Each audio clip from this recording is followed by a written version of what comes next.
Colour of paradise. এটি একটি অন্ধ ছেলের জীবনের গল্প।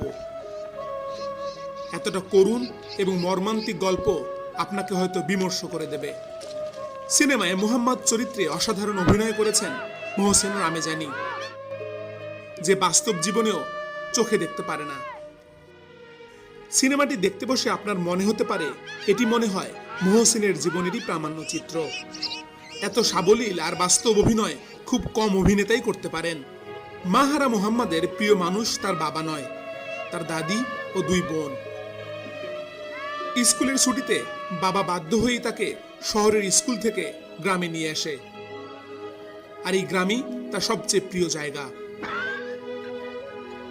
কিন্তু বাবা এই অন্ধ ছেলের ভবিষ্যৎ নিয়ে চিন্তিত, তাই প্রথমে তাকে শহরের অন্ধদের স্কুলে এবং পরে কাজ শিখতে পাঠিয়ে দেয় অন্ধ এক কাঠমিস্ত্রির কাছে। আর সেখানে গিয়েই ভীষণ একা হয়ে পড়ে মুহাম্মদ। এক পুকুরের ধারে বসে মুহাম্মদ তার জীবনের দুঃখের কথাগুলো বলতে থাকে। আপনাকে কাঁদিয়েও দিতে পারে মুহাম্মাদের জীবন উপলব্ধির এই অসাধারণ কথাগুলো।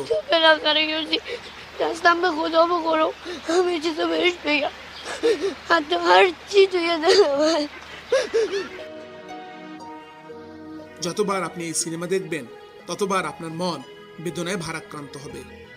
মুহাম্মাদের দুঃখ আপনাকে কাঁদিয়েই ছাড়বে। সিনেমাটি শেষ হয় মর্মান্তিক এক দুর্ঘটনার মধ্যে দিয়ে।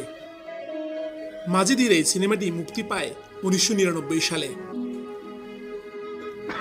চরিত্রগুলির সাবলীল অভিনয়, পাহাড় ও ফুলের অসাধারণ রং আর অন্ধ মুহাম্মাদের দুঃখ সিনেমাটিকে নিয়ে গেছে এক অনন্য উচ্চতায়।